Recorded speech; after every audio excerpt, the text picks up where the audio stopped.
there you are. Well, what have we got today? Well, you're going to be working on a GT3, faster than the speed of light. But sadly, it's not a GT3 as you might know one. Well, some of you. It's a Roland GT3. Yeah, a Roland GK kit, GT3, a divided pickup kit that we're going to fit into a guitar body. Yeah, well, it's a body at the moment, but by the time it's all finished, it could well be a guitar, who knows. But there's a few things to figure out on this one. They're not the easiest of things to fit. And that's one of the reasons why I decided I wanted to, have a go.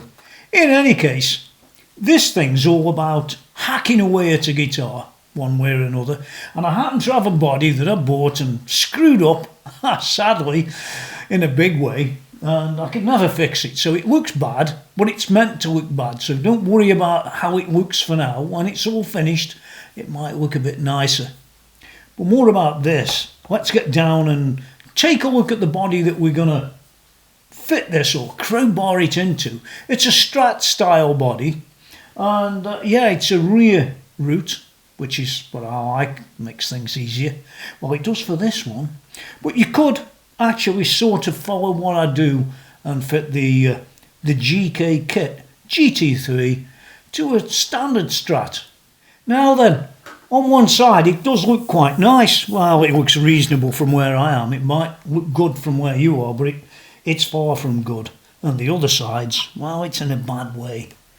A very bad way. Oh, yeah. And you can see it's sort of beat up. Yeah, and it's got this patch here that doesn't want to go away and stuff like that, you know. So it's a great donor body, in my opinion, for this thing. Now, I have already done some of it. And, not much of it, though. Just a little bit. I couldn't really do it on camera because it drives you mad to do it. It's a bit difficult to do. But I'll just show you the results. Well, actually, I'll show you what I did do on camera first. Well, as you can see, there it is. Doesn't look much at the minute, but it could well look better than the one you drill. Or not. Certainly, it's a bit of a risk doing that. And I did it in the end, and I used a particular drill to do it.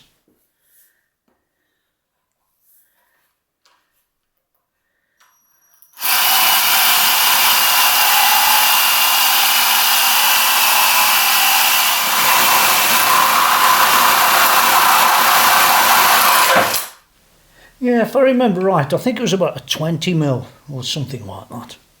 Yeah, but you get the idea, and it does tell you in the paperwork what hole size it should be, but I did mine a little bit bigger.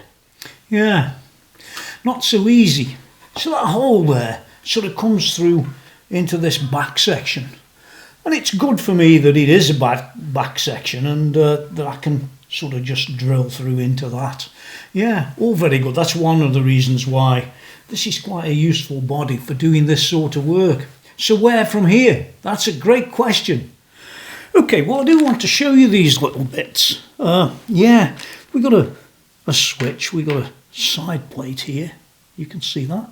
We've got another couple of little buttons you press. A few screws. This wiring harness, if you can see that. Yeah, over there, out the way. We've got this thing that's going to fit in that hole, basically, when we've done. A couple of springs. And one of these, yeah. But importantly, we've got this thing here. And that has to fit in a particular place in the guitar somewhere. What I'd say is we really need to go and have a look at this. Yeah, what the hell are we going to do with that? Well, I've already had an idea when I cast my eyes over the body. And I'll show you what I've marked out. Okay, well, here's the plan. What's going to happen? As you can see, I've already marked it there and there to cut these corners out so I can actually just slide this in to about there, if you get that. Now here, listen, I'm no wood carver, right? I've got the hammer and I've got the chisel.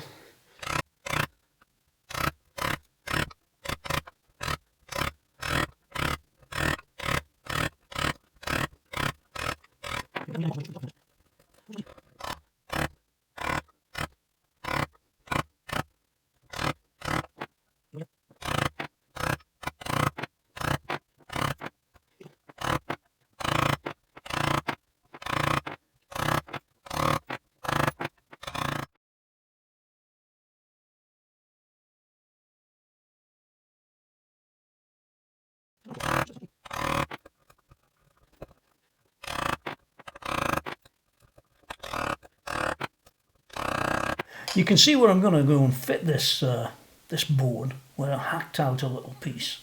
Now, when you look at this board here, it's very slightly too deep down this edge. So what I'm going to do is sandpaper that edge until it's flat.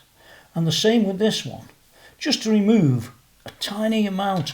Now, I could actually dig out the wood there, but to be honest, I don't think I will. I think that's a bit too near. So when it's in, it's going to fit like so. Yeah, just like that.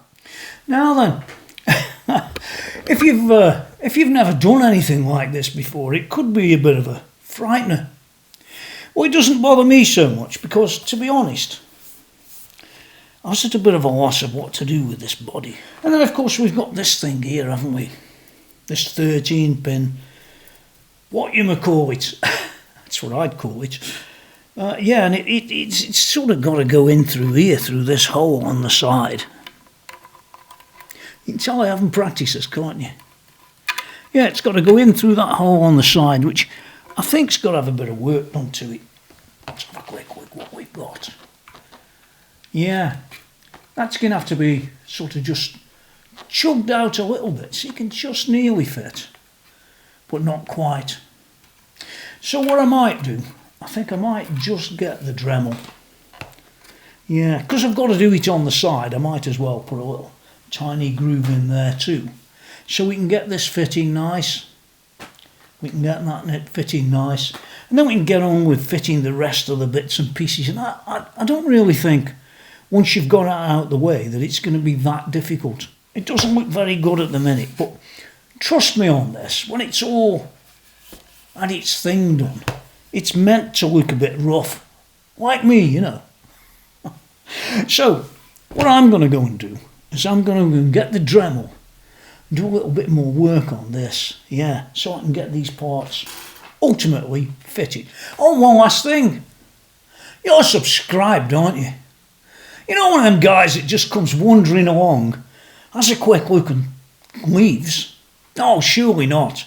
You do want to learn something, don't you, like how to fit one of these? Because I don't think there's that many people showed you how to fit one of those into one of these, like this. I'm just an ordinary guy like you, so I need your subscription, your thumbs up thing, yeah, and then do that notifications thing with the bell.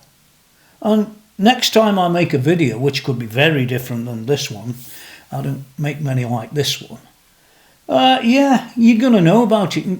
I guarantee, no matter which video I make, that you're going to gain something from it. Okay, well, here we are back, and as you can see, there's the board fitted in place. I had to take this top surface, that is the top, down a little bit, but it does actually just about fit just right in that little space down there. Well, what's next? Well, I hate to say it, but it's that hole there. And what you've got to do is you've got to fit this, well, you can see it's sort of close up. It's a square peg in a round hole. And I'm going to use exactly the same tool again to sort of square things off with the Dremel. Yeah, so I'm going to go and do that one now, and then I'll show you the net result again. In any case, I started off here with a round hole, if you can remember that. Yeah, I certainly do. And yeah, I ended up, well, with a square peg in a round hole. So you're going to need one of these no matter what you think. Yeah, you've got to do it. And the real trick to it is to make sure it's properly square and it can accept that in there like that. And when it's just like so, we'll be able to put the cover on and we'll have a great job. But would I go and do this on some exotic guitar or something? Well, I'm afraid no, I wouldn't. It's not so easy to do, and yeah, it's not really recommended unless you're into chisels and woodworking and drills. So I hope you've got a good idea of how far we've come. I've got the paperwork here, but to be very honest with you, it's not that much use. It doesn't really tell you things in the way that you'd expect them to be told. And I'm quite surprised about that. But then again, it's my guess is it's Japanese logic converted to English. Well, it does say do this, do that, but it doesn't exactly tell you what to do. And next, I think what we're going to do is drill these holes. There's a few holes, different things to be fitted here. Okay, well, I've fitted the lead, and I fitted my lead actually right there between these two things. One's a volume knob or a tone knob, and one's the input. Yeah, and it fits very nicely, and it's an 8.5mm drill that you use to drill the hole. Okay, well, I'm mostly laid out here where the holes are going to be, and they all look a bit funny at the moment, if you can see them. Well, there might be a picture on the screen. A couple of them aren't the right size yet, and they might be filed out or drilled out. It depends what mood I'm in and whether I get it right or not. It's always never easy. Yeah, so I've got the layout. Yeah, it all looks like it could work. Getting the layout's a bit weird too, because there's not really any good advice for that. So I just looked carefully at what I'd got on this oldish body, and yeah, I can get there in the end. Whether it'll be dynamic is another story, but yeah, it will work for what I want it for, and that's for throwing around in the studio. I've ordered a neck for a couple of £100, give or take, and yeah, it'll end up being a guitar, well, of sorts. I wanted to show you the holes that I've completed on the body and where the sort of bits were going to go and all that sort of stuff. I'll just show you the holes for now, because you'll get to see the rest as we proceed further down the route with this build. And I know that you don't need to tell me the body doesn't look very good. That's all right. It's meant to not look very good for now. We'll see how it comes out, but to be honest, I don't really care. If it turns out to be not very good, well, then it's not very good, is it? Well, let's have a look down at the surface at what we've got. Yeah, you can see that picture on the screen now. What you've got is you've got two big fat holes. You can see them down there. Yeah, two big fat holes, which are for the two rocker knobs, shall we say. I think they're up and down, or something like that. We've then got one down the bottom somewhere there that looks after the... what does that look after? It looks after a lead, I think it is. And then we've got one which is like I'll call it a pot for now. And then you've got the last one that's like a little switch. Yeah, there they are, and that's roughly where I decided to put them. Yeah, what more can you say about them? Well, not a lot, really.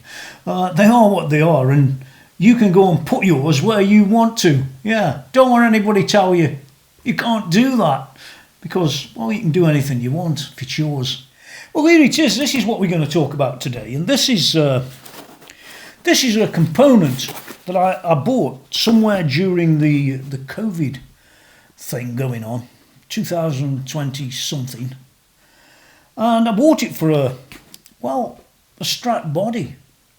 Well, what is it? Well, it was an ABM bridge, and this one's called an ABM 5200G. Yeah, remember that, tremolo, knife edge, gold, made in Germany, it proclaims. High quality German guitar parts. Yeah, so I bought it and it didn't fit. The story goes basically that, well, when it didn't fit, I went back to Thomann, which is where I bought it from, and shipping something back into Europe when we left, I think it was in 2020, end of 2020, something like that. Yeah, it was a nightmare. You couldn't ship anything anywhere, and I tried to send this back 3 times so that I could get a refund, you know. Ultimately, Toman, in their wisdom, and I think it was wisdom at the time, I think things have changed now, but at the time, in the end, they just said, keep it, we'll just credit you. It's more trouble than it's worth. It may or may not fit this one, but if it doesn't fit, I'm going to make it fit because I've got no other use for it. So there you go. It came from Toman, and that's the story behind it. So let's get this thing out and have a quick look at what it is and how it's going to go on there. It's a bit too nice for on here, if you want the truth, but I'm afraid, sadly, this is where it's going to end up. Okay, well, here it is in its nice little box. Let's pull it all out and see what you get. A few components. Let's move that box out of the way. Yeah, you've got the usual pack with all the bits in, the springs and the claw and the bits that fit in the body, but I don't really need them because I've already got some. The next bit's the bridge itself. Right, it's a very well made bridge. That's the original reason I bought it. Here it is. Yeah, very well made bridge. It's all brass and all nice and cut off at the back and all this and this. And it's a 2-point bridge. So it should basically just fit straight into the guitar. But that's where the problem existed last time. It didn't just fit straight in. And I would have had to hack the guitar body to make it fit. But the guitar body was an exact Fender design. You know, a licensed Fender body. In fact, this body, although it looks particularly bad, is still a licensed Fender body.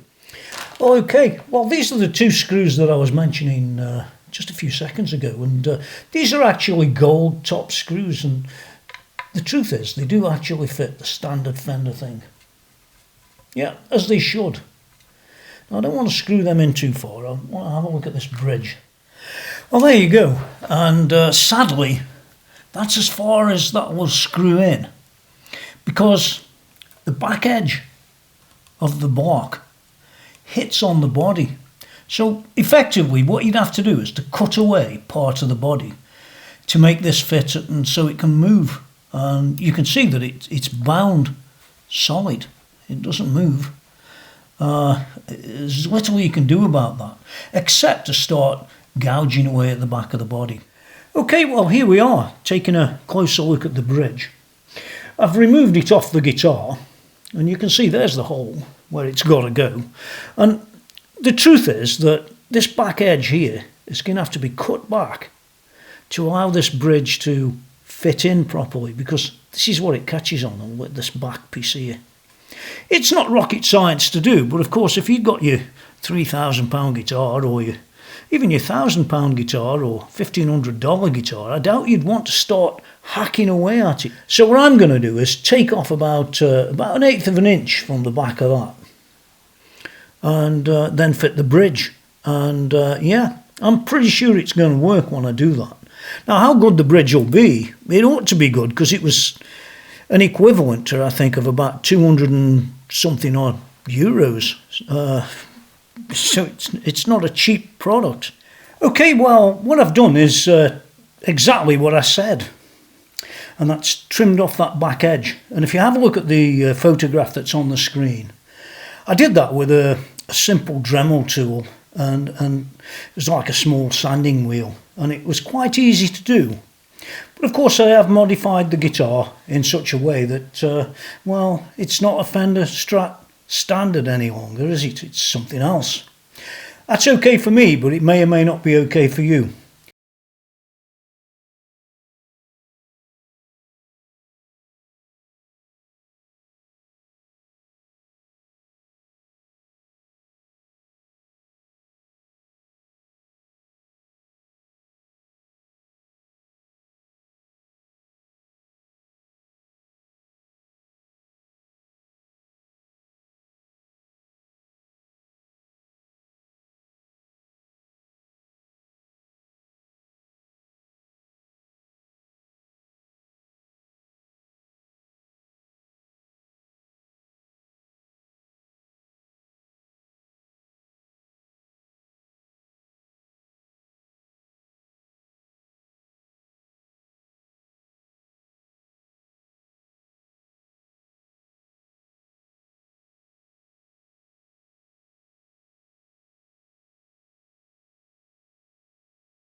Well, you knew at some stage I'd be back about this, this fettled fine instrument.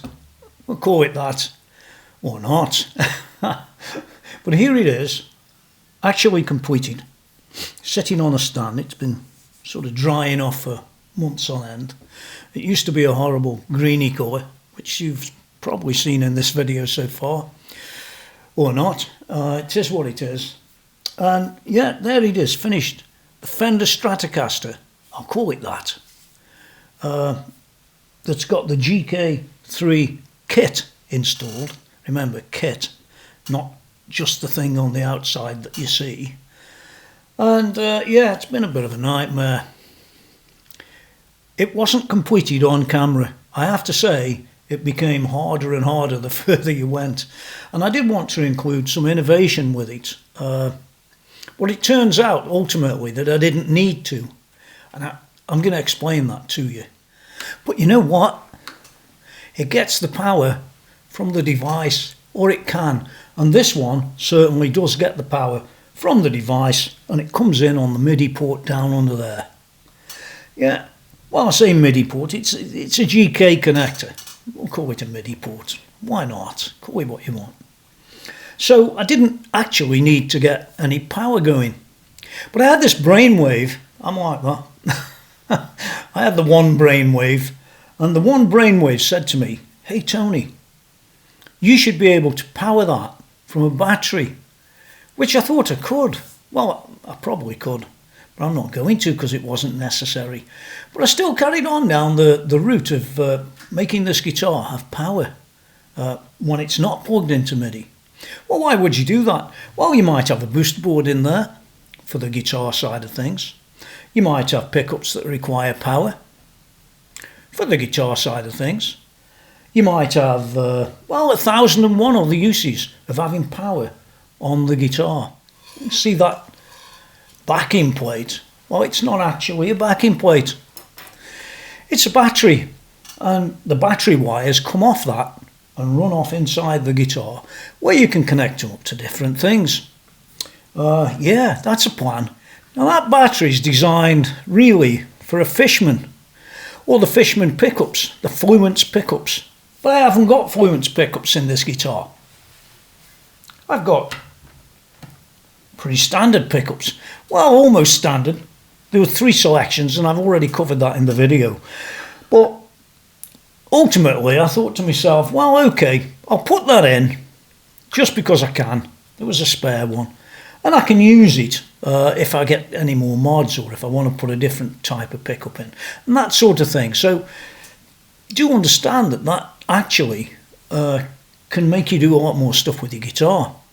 Now, because I didn't cover everything in the video section, I'm going to put some pictures up and just describe a couple of the things that I did to get this MIDI system installed and working.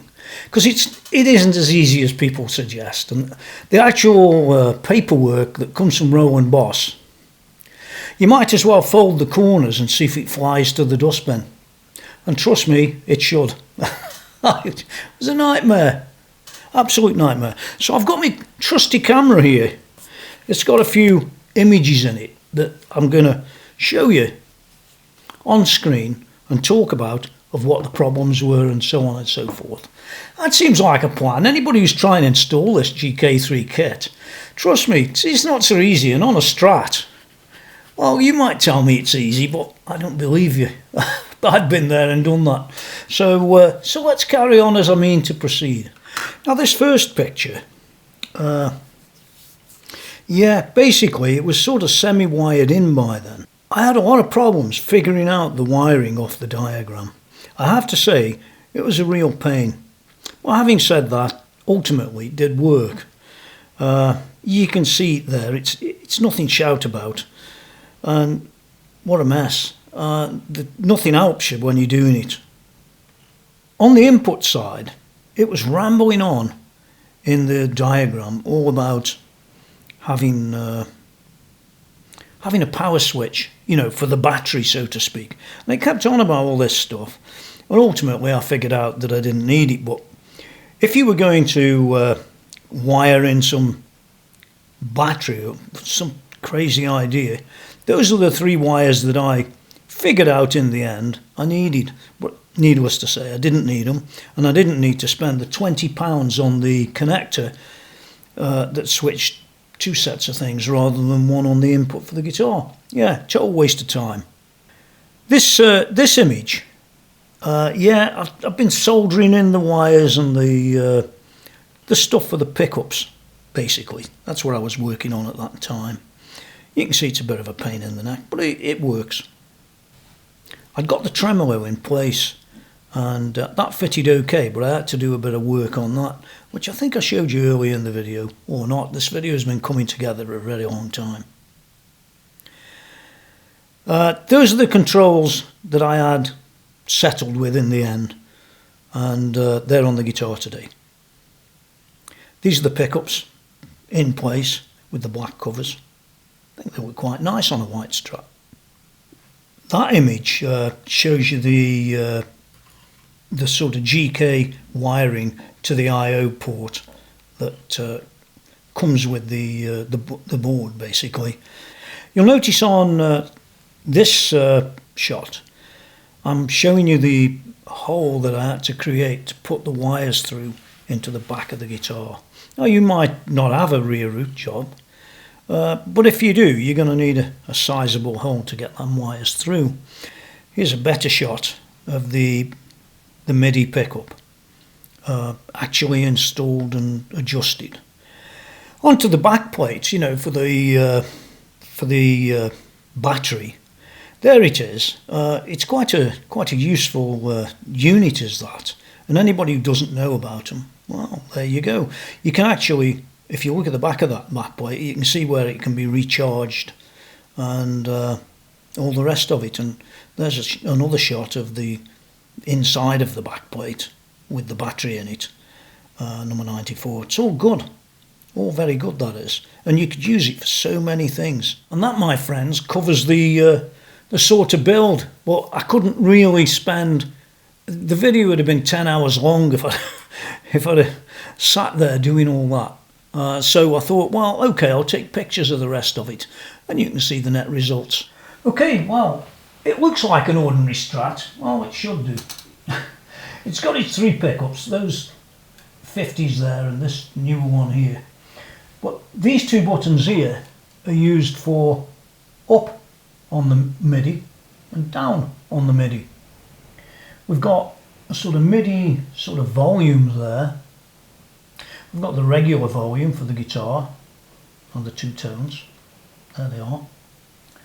We've got the 5-way switch, which is just like any old Strat. You've got a little light on here, and when you plug in the GK cable in and the rest of it, that light should come on. And if it doesn't come on, you've got a bit of a problem going on there. And you've got a couple of positions. Well, 1, 2, 3. One's off, one's something else, and one's something else. I forget what they are, but those follow the diagram. So whatever it says in the diagram is what you get. You can see the GK pickup, and that wasn't too bad once you got past the hole in the front of your guitar.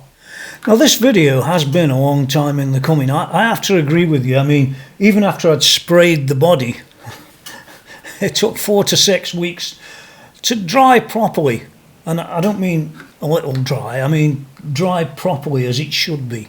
So if you're using nitrocellulose or anything like that, oh man, you could be doing it for, well, as long as I have with this one. If you've got an idea and you want to fit a GK kit, GK3 kit, to your guitar, I strongly recommend you grab a different body. Don't go and hack away at the body that comes with your expensive guitar, because, well, I certainly wouldn't. I've got a cheapo body, or relatively cheapo body, that had gone wrong in some way. And I've got a cheapo neck. Well, it wasn't that cheap, but it wasn't that expensive either. I've reviewed it on my channel. So, yeah, very important to get things right, and you can so easily get things wrong with this GK3 kit.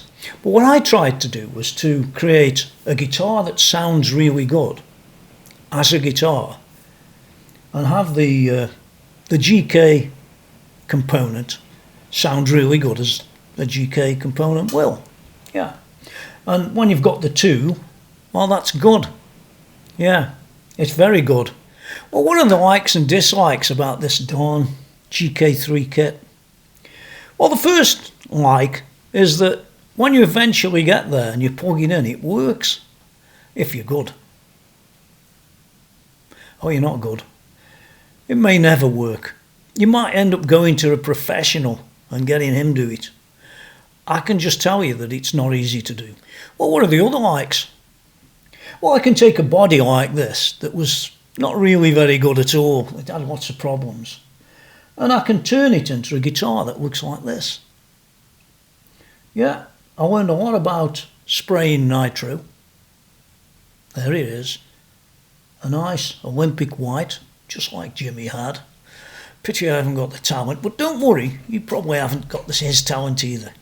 I also liked how I could take a couple of pickups that had laid in the drawer for about 5 years, never been used. And there's a story behind them, because what happened was I bought these two pickups and the third one was missing, so I got the whole custom shop 50s pickups for about $70 or something, because the treble one was missing. And I bought this other one second hand. Now that's got a lot of drive to it, which is really what I want on the Strat. So I'm utilising parts there in those pickups that would otherwise just sat there for years. I bought the neck for a review specifically, and I thought I'll use it in something. Well, this is what I used it for. Again, they're all positive things. Every one of these is using stuff that didn't really cost me much money. If anything cost me any money on this, bloody nitros. The spray cans, nitro spray, comes from Northwest Guitar, I think that's the name of them. Yeah, great stuff, but oh my God. Yeah, it's always bad. Let's not single theirs out. It's all hard work. So come on, Tony, tell me what you don't like. I absolutely hate the wiring diagram from Roland Boss for the GK3 kit pickup. It's, at best, very poor. So many other people have complained about that. Nobody's gone out and written a new one that's like the definitive guide. Well, I haven't either. I couldn't be bothered. But it is a major problem, in my opinion, in installing the GK3. I haven't seen a GK5 kit. Will they even make one? Well, they should do, because it's half the size of the old one. And it's probably got advantages. Yeah. What else don't I like? Very little. I've covered most things. The nitro was bad. I've covered that. And the rest wasn't too bad. Yeah. Now do remember, the GK3 is the older Roland Boss pickup of the two that are available. There's a GK3 and a GK5. The GK5 does not work with older equipment unless you've got a converter box. And the converter boxes are about £180, so are you really keen on doing that? Well, probably not. But I've been down it on other videos. I'll put links below, and you can have a look at them yourself and make your own mind up about what you do or what you don't. But I wanted to end up like that. I'm not even going to talk about warranty, because you think they can give you warranty on stuff you're soldering. I doubt it. Let's not bother with that. There is no proper manual or instructions. There's some excuse. I've talked about that. So let's give it a score. The actual overall score for the project, when it's finished like this, is probably a 9 out of 10, because I mean the guitars, everything's been, well, made better. It's good. But if I want to give you a score for the GK, the kit, well, it's going to be pulled back a lot by no instructions that are decent. Yeah, for definite, I'd give it a 5 out of 10 for that. That doesn't equate to its operational use, because it does work. It's just such a pain to achieve what you set out to achieve when you bought it. And that's a real pity, because, you know, the net result here looks It's great. What about value for money? The kit's about £100, or maybe $120 or something like that. I only see it in pounds on here. But typically, the kit, and I stress the kit, yeah, £99 from most of them, £100, £102. You get the idea. Is it good value? Well, it is when it's working. Oh, it's not working. Well, then it's not good value. It's horrendous to install. Don't let anybody tell you it's easy, because it isn't. Particularly on a rear root job. But I'd suggest that it's just as difficult on a pickguard Strat, or any other guitar for that matter. Hey you subscribe to my channel? What? You didn't subscribe? What are you doing on here, man? Get. Oh, but seriously, do that thumbs up thing, press that button to subscribe, and ring that bell. Ding dong. How hard does it have to be? It costs you nothing. It just keeps the channel there. Costs a fortune to do this stuff. You just trust me, it does, because everything you see, I bought. It's cost hundreds over the years, of course, because I used bits that I already got, but you get the idea, don't you? Yeah, so help me out a bit. Yeah, maybe others do things differently than I do. Well, I know they do, but mine's more of the truth than some of these other people who are promoting products all the time. Anyway, there you are. That's the end of this review, but it is going to be played, and that's going to be coming up presently. And like I said earlier, probably, always look down in the text for links and stuff like that, because there's loads of information, and I've got reviews of the 1000 and the 800s and this and that. It's all good. It's all worth going and having a look, because I guarantee if you do, those reviews that I showed are done in a very different way than anybody else. And this video, I have to be honest, is not typical of my sort of reviews. It's like you sort of almost want to give up with this mod. So the other reviews I do are good, genuine, and should help you in one way or another. So that's it for now. Hope you like the playing. It won't be anything special. It's just demonstrating the darn thing. And let's go from there. I'll be back. Well, I should be back one of these days. And now get out of here, right? Don't give me any crap. You go and press that button and subscribe. I've said it again.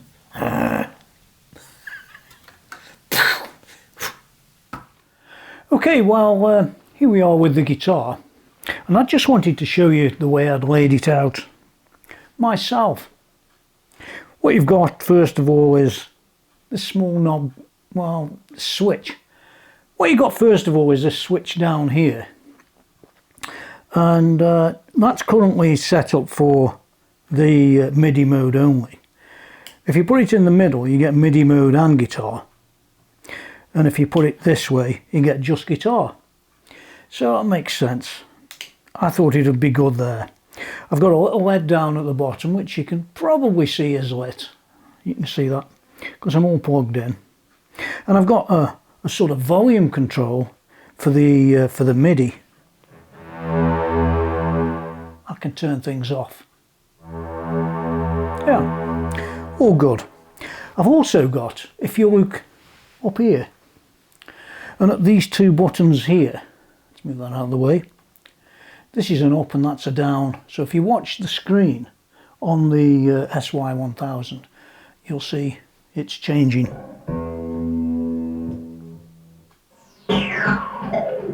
Don't even ask. Of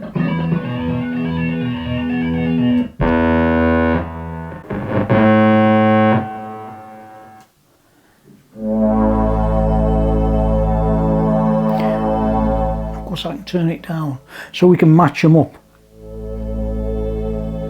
It all seems like a plan to me. So that's the wiring on the guitar. What I'm going to do next is just play the guitar through an amp rather than through this. It's not the same, is it? If it was me live, I'd be doing both.